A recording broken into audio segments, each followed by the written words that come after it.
What up, what up, what up? It's Kilo, and we are back for another episode of the regular podcast on the regular network. It's real.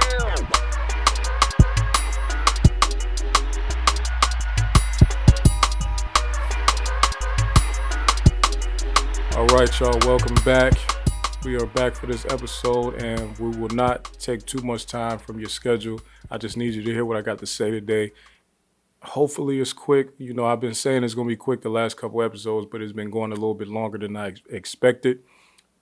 Yesterday was the major election, midterm election, so I probably do have a lot to say. So brace for shock. Get you a nice drink, you know, and get ready. So before we do anything, make sure you subscribe to the channel. Make sure you like this video. Make sure you hit the notification bell. Make sure you follow us everywhere. I appreciate y'all for showing love, man. We getting, we're getting there a little bit. We're getting there a little bit. I'm trying to get to 5,000 subscribers, so I need y'all to help me out. Share this, share the video, share the clips, share everything you can find with friends and family. We're really trying to get the channel up, get the channel running and grooving to make some real splashes in this whole political landscape and everything like that.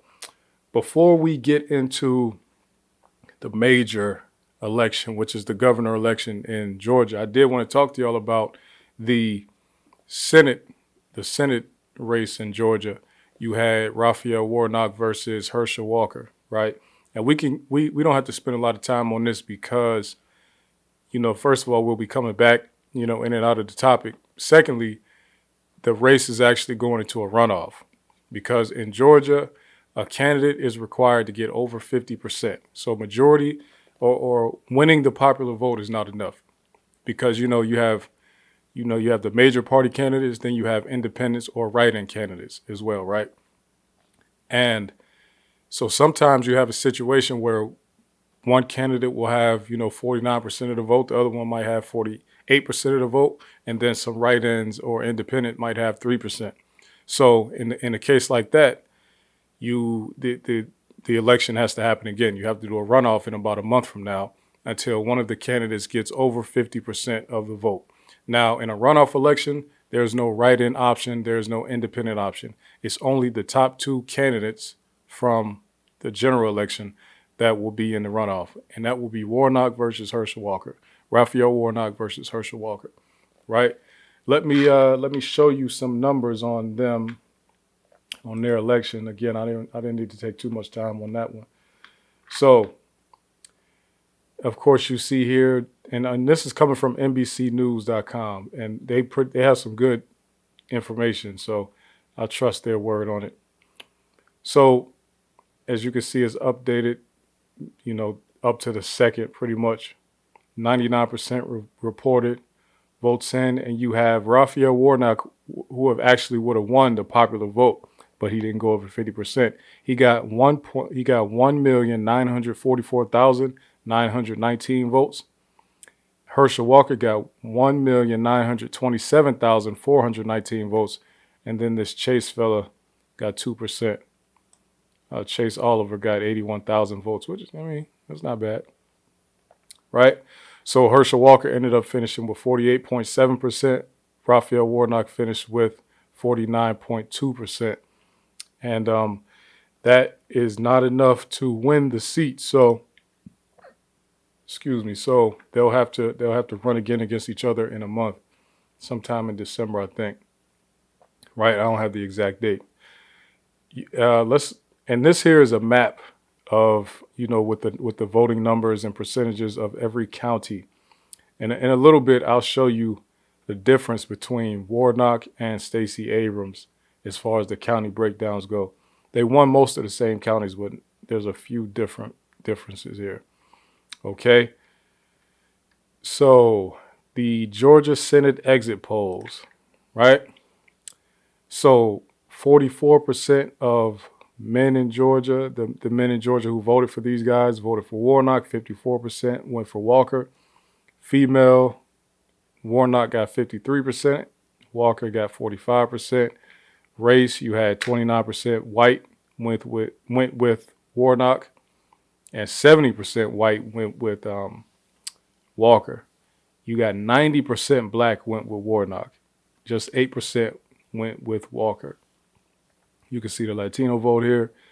Latino and Asian vote and other all around 50%. Well, Latino and Asian around 60% Democrat and around 40% Republican. And same with other, which is I'm assuming is the smaller groups or groups who identify as other, maybe mixed and they don't want to choose a race. Who knows? 81% of non-white people in Georgia voted for Warnock, went Democrat on that. So this is the part that sex by race is the part that, is being screenshot and shared all over the internet a lot, because this is where people get to try to point fingers and say, hey, you group, you didn't do what we told you to do, or this group did the most, or this group did the least, or whatever. This is the part people like to see the most. Okay. So you have white men went 71% with Walker, white women went 68% with Walker, black men went 85% with Warnock, black women went 93% with Warnock. You have Latino men 60% Warnock, Latino women 55%, and then all of other races 55% as well. It seems like the younger people chose Democrat more, the older people chose Republican more. Education level, advanced degrees went with, it looks like as far as education goes, Warnock only won when it comes to advanced degrees. So, masters and above, pretty much, which is, he got 60% of those votes. It's all interesting, man. But again, they have to go into a runoff. So, the being that neither of them got over 50%, it's not over yet. It's just going to be a matter of how many people show up when it's time to do this runoff. And a lot of people don't normally show up for runoff elections. Let me show you one more thing that I thought was interesting here. Oh, these exit polls, I got a lot of information. Let me show you one more thing I thought was interesting, right? Early in-person voting. So they have the tallies on here. In-person voting, but early. 2.2 million people voted.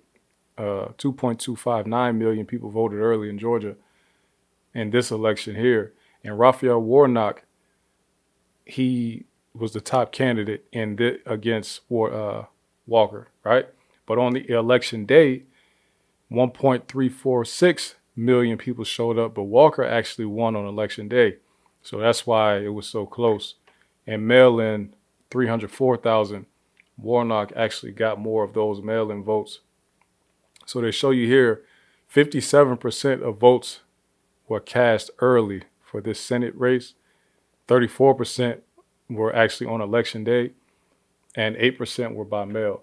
And I thought it was interesting, but I could tell that a lot of people had to have voted early, because when I heard people talk about voting yesterday in Georgia, they weren't talking about these long lines where they had to wait 10 hours and 5 hours and all this type of stuff.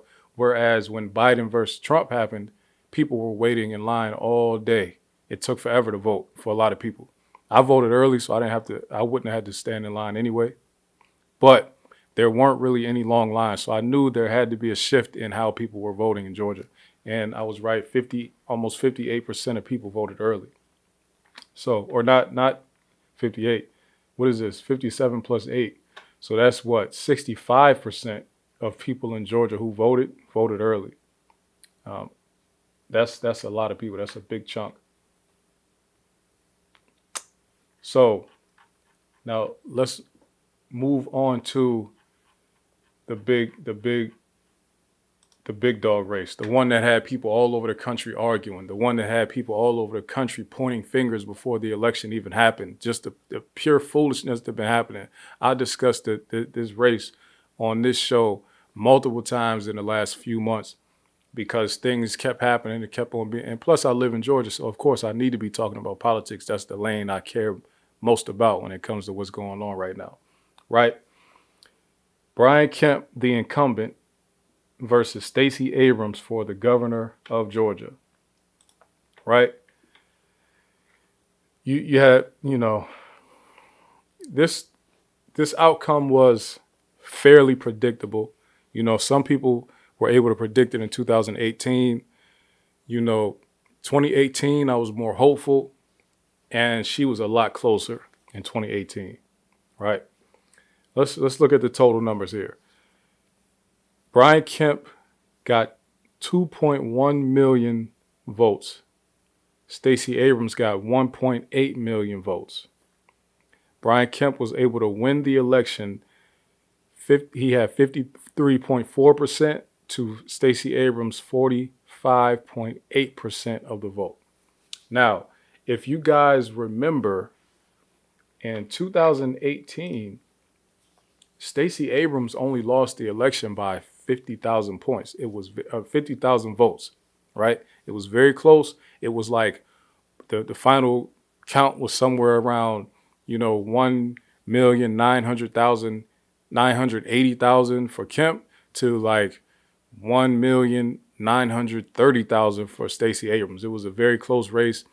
It took them days to count and verify and confirm the vote. Stacey Abrams didn't want to go without a fight. And also, she had forecasted or predicted that a lot of people that were purged from the voter rolls would impact how many people could vote for her.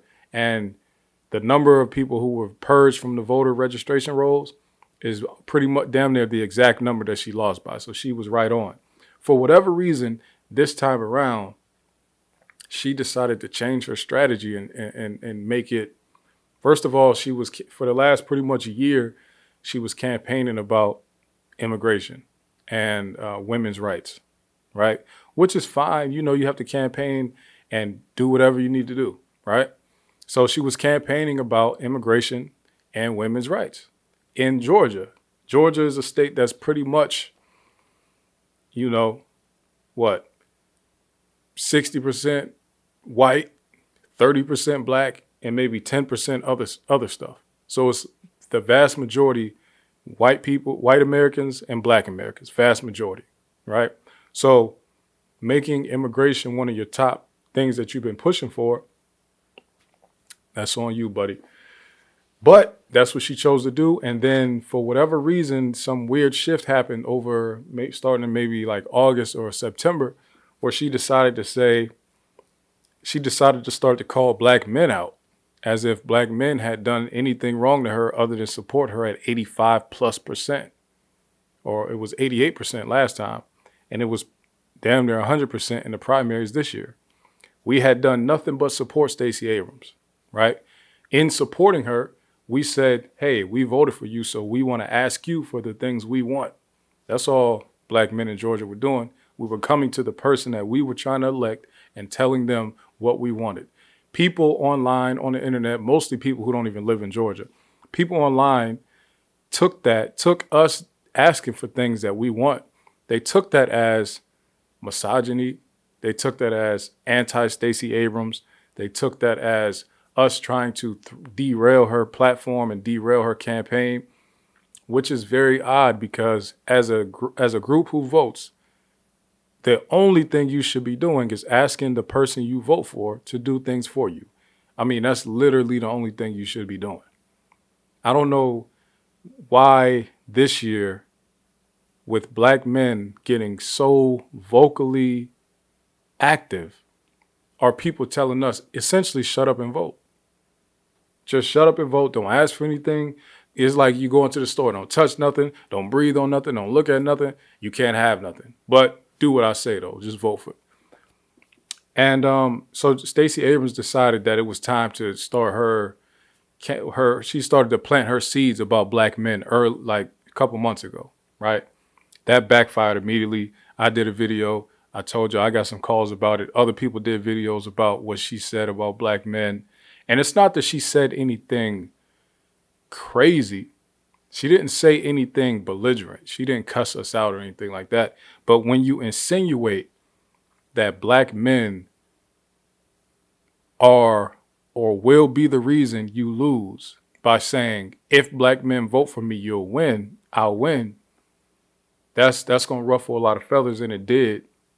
And pretty much you didn't hear the end of it, Miss Stacey Abrams. You didn't hear the end of it. and you still not hearing the end of it because the election is over and people are still pointing out the fact that you tried to put it on us, right? People are pointing it out still, and I don't see anybody stopping anytime soon until you call your minions off, because you got a lot of people around the country that are coming at black men in Georgia, and it's pretty ridiculous, right? So then towards the end of the cycle, the campaign cycle, she decided like, oh, let's start doing this push towards black men now. Oh, they got offended. Let me do my black men's agenda. Let me start popping up with rappers. Let me go to some of these HBCUs and make some dance videos. Let me make some videos in barbershops and all. I'm not gonna knock it. Pandering to black men and not giving us what we've been asking for. You let us know how that worked out for you. Okay? And guess what? Let me read you the numbers before y'all start to talking crazy about black men. Right? Okay.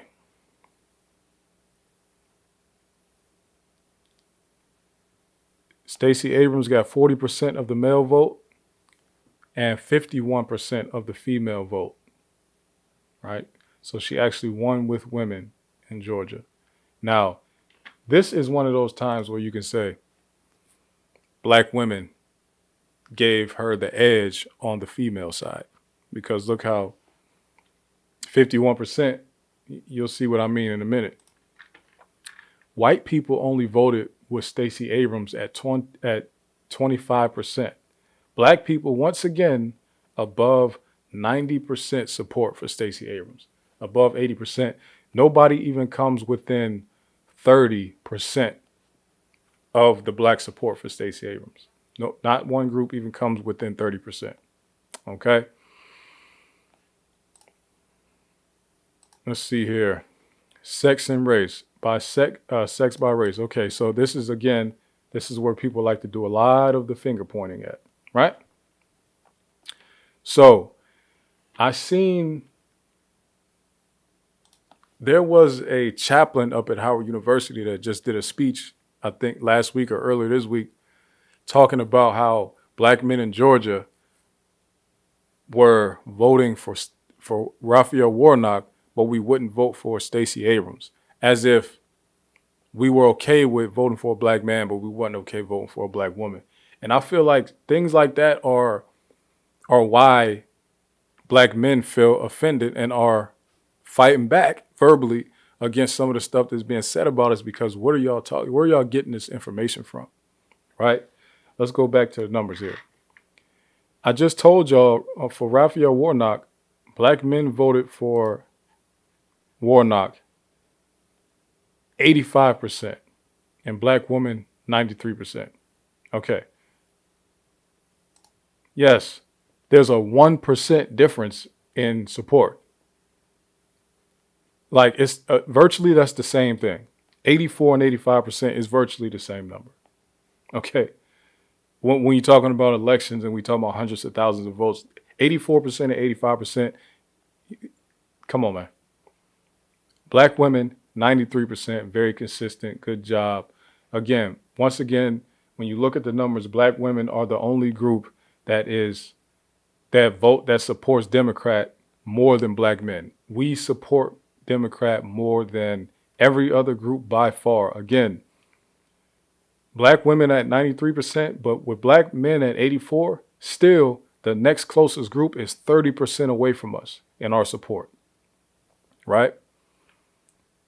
So, white women voted for Stacey Abrams at only 27%. Now, I don't know if y'all remember me talking about this, what I said, just based on the numbers alone, if every single black eligible male voter in Georgia voted for Stacey Abrams, that wouldn't be enough people to get Stacey Abrams a victory over Brian Kemp. She lost by 300,000 votes. Okay? She lost by 300,000 votes this time, right? I've been telling y'all, and I've been telling her if she will listen, and if she did listen, she couldn't have listened to me. If you want to win this election, you should be campaigning to white women. I've been saying it. I don't know how anybody could. This is the thing, right? We just talking about winning versus losing. Everybody in this country knows black people are going to vote Democrat no matter what. Okay, so when you talk about 80s and 90% supporting you, that's essentially you have full black support. We're not split. That's not a split vote. 84% is not split. That's essentially full support. You almost don't even have to mention us in an election at all to get those type of numbers. Look at Kamala Harris. Kamala Harris came out vocally said, "I'm not going to do something just for black people." Biden told us, "If you don't vote for me, you ain't black." You know, they put us down, and we still gave them 90% of it. Like, you essentially, we talking about just winning and losing. As a Democrat, to win an election, you don't even have to mention black people. Stacey Abrams, you spent so much time campaigning to immigrants in this state, and a lot of the immigrants in the state, and I didn't even see you campaigning to African immigrants. I see you mostly going after Latino immigrants. There's a lot of African people here in this state also, but I didn't see any attempt to get at them. But anyway, you went for the Latino voter, and still 44% of them went with Brian Kemp.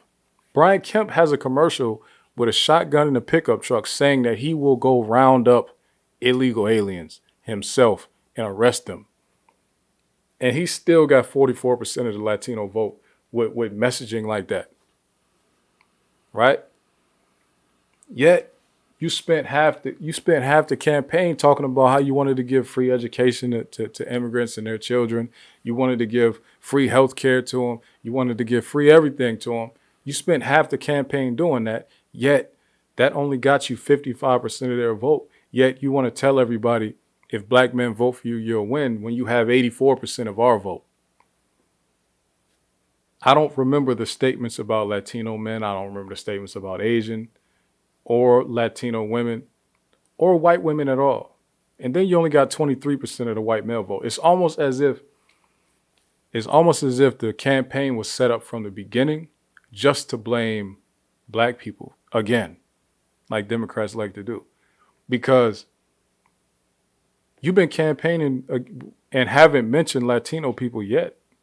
You haven't had any of your minions mentioning or saying, "Hey, Latino people, y'all got to vote for me better than this." You haven't. White women supposedly caring about reproductive rights and everything like that. They didn't care about that. Y'all are not calling them out at all over that. It's a little bit wild to me. It's a little wild to me. Let's see what the age. Again, younger people went with Stacey Abrams. Older people went with Kemp. Also, again, Stacey Abrams won the advanced degree vote. She has a few percentage points less than Warnock, which Warnock got 60% of the advanced degree vote. Stacey Abrams got 56%. Again, this is on NBCnews.com/politics. You can see these numbers. You can essentially see these numbers for pretty much everybody, all the elections that happened all over. Let's go down here to this interesting thing here. So with the early in-person vote, Brian Kemp was the top candidate for that. The election day votes, Brian Kemp was the top candidate for that. But early by mail, Stacey Abrams was the top candidate for that. But you know what's interesting here, though? Early by mail votes, there's a difference of about 60,000 for the governor race versus the Senate race. Let me show you real quick here. Early by mail, this is the governor's side, and then here's the Senate side. So I don't know what that's about, why there's a difference. Because if you get a ballot in the mail and you go to send it back, I mean, did 60,000 people say, "I'm just not voting for a governor at all"? Like on the early mail, like what is that about? I don't understand. And then when you look at the early in-person voting, there's a difference of about 50,000 here. So 50,000 people walked into a polling location early to early vote and did not select a senator, but they did select a governor. So I'm not sure what that's about, because senator, everybody in the state can vote for a senator. They don't have Senate districts. It's just the state. So I'm not sure what that's about. That is a weird discrepancy to me. I will say though, when people talk about why was Warnock able to get 1.9 votes and Stacey Abrams got, the 1.8. I'll tell you one thing that Warnock didn't do. And one thing about Warnock, I thought Warnock was super, like, he felt fake to me. He didn't feel genuine at all. But one thing he didn't do, Warnock didn't get out on his campaign trail and alienate one group. He really played it super safe. He said all the safe stuff you can say as a Democratic politician. He didn't say anything out of bounds. He really, if you asked him something that was too tough, especially about reparations, he would just ignore you. I've seen him ignore people face to face. Somebody can ask him a question directly in his face. He would just look at them and smile. Just wouldn't answer. Again, we're talking about being a good candidate for black people versus just winning. Raphael Warnock did what a person would do if they didn't care about anything but winning. Okay? He didn't win yet, but he's likely going to win. Okay? Abrams, on the other hand, seems like she didn't have a good strategy when it came to actually beating somebody in a state that's mostly Republican. Right? Warnock did. You had even Republicans that didn't have a problem voting for him. Right? Herschel Walker got almost 200,000 fewer Republican votes than Brian Kemp did. There's a reason for that. Because some of those people were they voted for Raphael Warnock. Some of those Republicans voted for Raphael Warnock. It just is what it is. And let me show you the maps and some of the differences between the counties that each of them won. Now, over here, this is Stacey Abrams. This is the governor race. And on this side, this is the Senate race. Now, look at the spots that are blue. Normally, when you see blue, most of the time, those are cities or metropolitan areas. All those red places, that's rural. But, so essentially, all of Metro Atlanta, they both won the same counties in Metro Atlanta.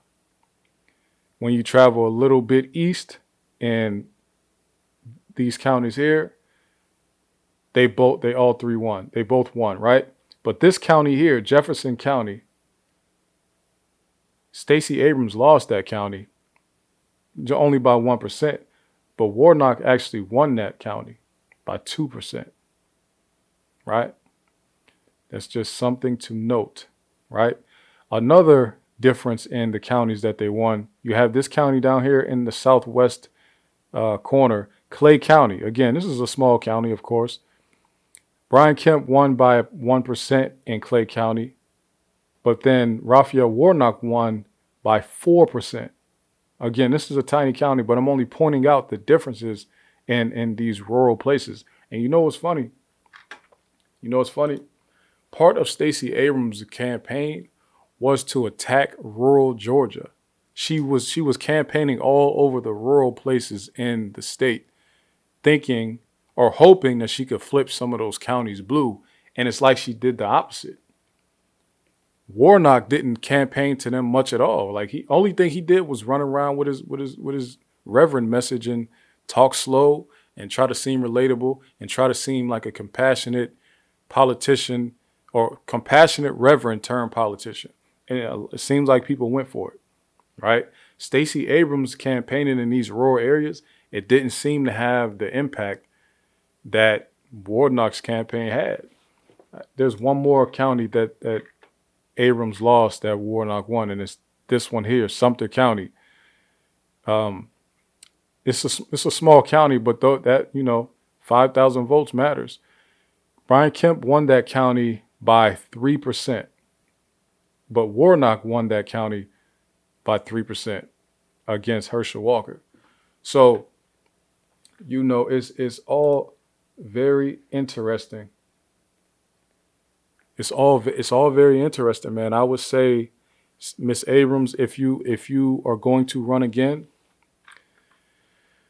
man, you have to have better strategy. I don't know who's running your campaign. I feel like it is I feel like you don't have a strategist on your side. I feel like you have somebody who is more concerned with liberalism, if you want to call it that. They might be more concerned with potential book deals and potential documentaries and things like that. They don't seem to be concerned with you winning. Whoever is running that campaign, whoever is managing it, your campaign in 2018 was a lot better. It was a lot more effective. That's why the vote was extremely close. That's why it took them days to figure out where all the votes were at, because you ran a much better campaign in 2018. I'm not sure if you switched up the manager or what. And I said that the beef with black men for Stacey Abrams started in a couple months ago, where she decided that she would, come out and make that statement about black men. But I'll actually, let me show y'all something. Actually, let me show you something. The beef actually started here. This is where the beef actually started. Her beef with black men actually started here in the Georgia lieutenant governor election. And as you see, there's no black men here. This is Burt Jones, a Republican, versus Charlie Bailey. Now, why? How could the beef with black men have started in this election there? That's weird. But it's not weird. Let me show you something real quick. The beef with black men started in the Democratic primary race of Charlie Bailey versus a man named Kwanzaa Hall. Look at this here. In June 2022, Stacey Abrams endorses Charlie Bailey for lieutenant governor. Right? Who was Charlie Bailey running against? He was running against a black man named Kwanzaa Hall. Look at this here. Let me show y'all something here, right? So on May 24th, there was the Democratic primary for lieutenant governor of Georgia, right? Look how many votes Kwanzaa Hall. There was a lot of people running, first of all. Kwanzaa Hall was the favorite by far. But there were so many people, the vote was split a lot of different ways, right? So Kwanzaa Hall only received 30%. And as I told y'all, in Georgia, you have to get 50% to move on. So Kwanzaa Hall received 200,000 votes in the primary, in the general primary, right? And then Charlie Bailey came at number 2 with 119 votes at 17%. But that wasn't enough. So they had to battle it out one more time, right? The election was June 21st, but guess what Stacey Abrams did on June 2nd? So while this black man is campaigning against this white man for the lieutenant governor spot of Georgia, this is for the runoff. Kwanzaa Hall was already the favorite. All Stacey Abrams, she was the favorite by far for the Democratic side of the governor race, right? Nobody even ran against Stacey Abrams. They knew they didn't have a chance. But listen, she needed to stay out of it to let this be a fair fight. But when she came on June 2nd and endorsed when she endorsed Charlie Bailey over Kwanzaa Hall, that dramatically shifted the support for Charlie Bailey. And it also dramatically shifted the support for Kwanzaa Hall, because now the major ticket, Stacey Abrams, the big name Stacey Abrams, is now taking this person's side. That means a lot of other people have to ride with Stacey Abrams because she's the big dog in Georgia Democratic politics. Stacey Abrams is the big dog. She's the out. I don't know if y'all know, but before Stacey Abrams was running for governor, she was already a big dog in Georgia politics. Okay. She was a big dog. Okay. So when she came out and endorsed him, this white man, over Kwanzaa Hall, that caused a behind the scenes beef in the Democratic Party. A lot of people didn't talk about it. I heard about it because I have an inside ear into that world, but that caused a beef, right? A lot of people behind the scenes in the Democratic Party were irate. They were pissed off at Stacey Abrams. They did not like her decision to support this man over Kwanzaa Hall, who was the favorite for years. He's been the favorite, right? When I say favorite, he's been the favorite to represent the Democratic side. So when she did that, that caused a split. So from then on, the Democratic Party has been behind the scenes beefing, and it's really have been a Stacey Abrams, and a lot of black men in the Democratic Party have been feeling like there's a problem with her, right? So you have this happen, and then guess what happens when they actually do the runoff election? Now Charlie Bailey flips it. He gets 140,000 votes, more than he even got in the original primary. And Kwanzaa Hall only gets 83,000 votes. The flip happened because Stacey Abrams endorsed this white man over this black man, right? That's where the Stacey Abrams versus black men beef started in Georgia elections and in the Georgia politics this year. That's where it started. And a lot of people didn't realize that, because that's some super, you have to be in Georgia to even know who these people are, first of all. But it's interesting how they can be attacking us and telling us that we just owe Stacey Abrams our vote because she's black and all this type of stuff. But then she wasn't loyal to the black man that was running for lieutenant governor. She wasn't loyal to him. He didn't get her automatic endorsement because he was a black man. He's not just, it's not like they just found him on a block and made him go run for lieutenant governor. This dude is a politician. He's been trying to get this seat for years, right? And for her to not support him, it's for her to not support Kwanzaa Hall and then to turn around and tell black men that we have to support her, even though she's not even doing anything for us specifically. It's a little bit crazy. And I hope the people who are on the outside of Georgia and didn't understand the beef going on inside of Georgia, I hope y'all understand a little bit better now. She chose this white man, Charlie Bailey, over Kwanzaa Hall. And of course, you don't have to vote based on race at all. You don't have to. You vote however you want to vote. But if you can vote however you want to vote and you can endorse whoever you want to endorse, don't tell black men we have to vote for you because you're a black woman. Don't tell us that. Since if everybody's voting for their personal interests, then you shouldn't tell us who to vote for at all. You shouldn't even be bringing black men up. Okay? I don't even know what black men you have on your staff. Maybe you have some, I don't know. Possibly got a lot. Who knows? But I know that this one, he felt left out, and guess what he went and did? Guess what Kwanzaa Hall did the week before the election? Georgia Democrat who briefly succeeded John Lewis endorses Republicans Kemp and Jones. Now Kwanzaa Hall comes back with the haymaker. Kwanzaa Hall comes back with the haymaker and the shocker. He endorses Brian Kemp just a week, that was a few days before the election was to come. So that tells me that Kwanzaa Hall was extremely hurt by what Stacey Abrams had done in the primary. And he pretty much felt like he wanted to put the nail in her coffin by endorsing Brian Kemp at the last minute when he had been quiet ever since the primary election. He had been quiet. He jumped out there and caused a shockwave through the Democratic Party in Georgia. Endorsing, him being a person running as a top Democrat in the state, former representative, for him to endorse the governor on the Republican side publicly, that was major. That was major. And ultimately, Stacey Abrams lost the election. She lost the election. It's tough, man. It is tough. You can't really blame anybody but the campaign themselves. When you have the group that you come from, I'll say the black group that you come from, voting with you at 90%, but you couldn't figure out how to get your group, which is women, to vote for you at a higher rate, that's really on you. That's not on us. We did all we can do. Once again, I'm telling y'all, stop blaming black people.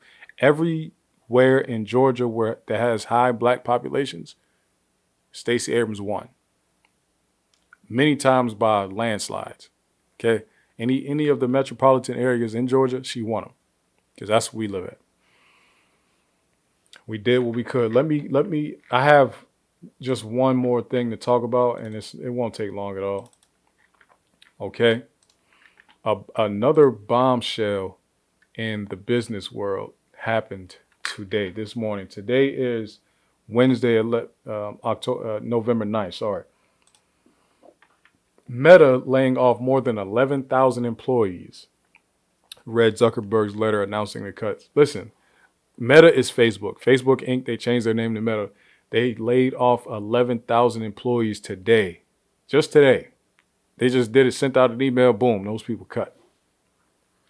If y'all don't mind, because once again, I took way more time than I expected. Them laying off 11,000 employees is 13% of their staff. That's a massive amount of people to cut when you have 87,000 employees. He wrote this letter to people. He decided to reduce size of the team by 13%. He took blame in his letter to the employees by saying, how did we get here? This is from Mark Zuckerberg's letter to his employees, right? At the start of COVID, the world rapidly moved online, and the surge of e-commerce led to outsized revenue growth. Many people predicted this would be a permanent acceleration that would continue even after the pandemic ended.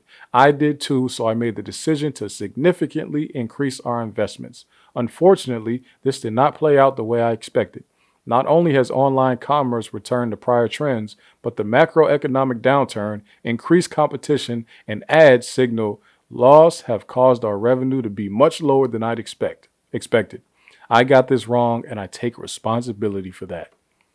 In this new environment, we need to become more capital efficient. We've shifted more of our research sources into a smaller number of high priority growth areas like our AI discovery engine, our ads and business platforms, and our long-term vision for the metaverse. We've cut costs around our business, including scaling back budgets, reducing perks, and shrinking our real estate footprint. We're restructuring teams to increase our efficiency, but these measures alone won't bring our expenses in line with revenue growth, so I have also made the hard decision to let people go. Let me keep reading. I'm sorry. This is interesting because I never read a letter like this from a massive company. Okay. There is no good way to do a layoff, but we hope to get all the relevant information to you as quickly as possible and then do whatever we can to support you through this. Everyone will get an email soon letting you know what this layoff means for you. After that, every affected employee will have the opportunity to speak with someone and get their questions answered and join information sessions. So some of the details in the U.S. include, they made sure to point out in the U.S. because international employees, y'all got different stuff going on. Severance. We will pay 16 weeks of base pay plus 2 additional weeks for every year of service with no cap. PTO. We'll pay all remaining PTO time. RSU vesting. Everyone impacted will receive their November 15th vesting. I think that's stock options. Health insurance. We'll cover the cost of health care for people and their families for 6 months. Career services. This is pretty cool right here. We'll provide 3 months of career support with an external vendor, including early access to unpublished job leads. That's pretty cool. Immigration support. I know this is especially difficult if you're here on a visa. There's a notice period before termination and some visa grace periods, which means everyone will have time to make plans and work through their immigration status. We have dedicated immigration specialists to help guide you based on what you and your family need. I just thought that whole thing was interesting. And essentially what they're saying is the pandemic caused a bunch of people to get on the internet, do a bunch of stuff they wouldn't normally do. And they, for whatever reason, these people thought that would go on just forever, I guess. I don't know. It didn't go on forever. They hired a bunch of people during the pandemic, a lot of people working from home. It didn't work out. The money slowed up, or people went back to living their normal lives and got off the internet a little bit more. So now they have to fire a lot of the people that they hired during this time, right? Also, they're saying even firing people was not enough. They said we have to cut back on perks. We have to change some of our real estate footprint. They doing a lot of stuff. And they also want to reallocate funds to pretty much low cost high output items like AI and stuff like that. So man, it's always dangerous when you work a job that can easily be, because most of our jobs can be replaced with artificial intelligence, but if your job can easily be replaced with AI, those are the trickiest situations to be in. You know, cutting back on perks is crazy. Like, how do y'all are cutting 11,000 people, and then you still got to reduce the perks for people that stay? I can see people quitting. I can see people at the company quitting just because they feel uncomfortable in their own job security at that company anyway, at Meta. Of course, with that being one of the biggest tech companies in the world and biggest companies in the world, period, I'm sure their pay is amazing. I'm sure the experience is amazing. I'm sure having Meta on your resume is top tier. You probably won't get too many. There's probably only a few things that you can have on a resume that look better than having Meta on there. It's not many, just only a few, right? Because that's just the engineers at Facebook are, like that for real. And you know, it's interesting. I see people saying that is one of the best severance packages that they've seen, which is good. I never got a severance package. I never left a tech company, so I don't know anything about that. But people in the industry are saying that's a very good severance package. So I take their word for it. I can 16 weeks of pay and then 2 weeks for every year of service. That is pretty good. People think about the people who've been there 10 years or whatever. You know, you can really get paid for the rest of the year, pretty much, almost. So that's amazing. That really is amazing, and a lot of these people are very confident that they'll be able to get another job somewhere else pretty much immediately. So that's good, man. I think the only problem is that people are missing out. They're just like, oh, we work in tech, this is part of the game. I think people are missing out on the fact that a lot of companies are doing big layoffs this year. I found this, tech companies that have made layoffs in 2022. Let's just go down a list here, man. And this is from November 7th. This is a couple of days ago, so they don't even have the Facebook thing included yet. Because they, just Twitter on November 4th, 3,700 people they let go, which was around half of their workforce. It's crazy. Open Door clipped 550, which was 18%. Zillow, 300 employees. Snick, 200 employees. Loom, 23, which was 10% of their staff, after letting go 34% earlier. 34 people earlier. Microsoft let go 1,000, but Microsoft has 220,000 people. So, letting go 1,000 is. They also let go 1,800 back in July. Equifax let go 24 people because they were overemployed, aka these people were working multiple tech jobs and Equifax didn't want them to do that, so they fired them. Oracle let go 200 people. Intel, well, how many people? Oh, Intel didn't say, but they didn't fire them yet, but they are forecasting potentially thousands. Spotify 40, Peloton 500, DocuSign 650, Ericsson 400, Klarna 100, InPixon 44, Twilio 850, Patreon 150, Snap 1,280, 20. So that's 20%. Better.com 250, Meta 60 back in August, Apple 100, HBO 70, Peloton 78. So Peloton's on multiple times. Calm 90. Like there's a lot of people. A lot of these major companies are cutting employees, man. Look at that. Shopify 1,000 back in July. 1,000 back in July. Microsoft, I said that already. Look at that. Tesla 290. Netflix let go of 300 people. Klarna again 750. Carvana let go of 2,500. Ouch. Cameo, Netflix again, Robinhood again, Better.com again. Whoa, Better.com was going through it that in the springtime.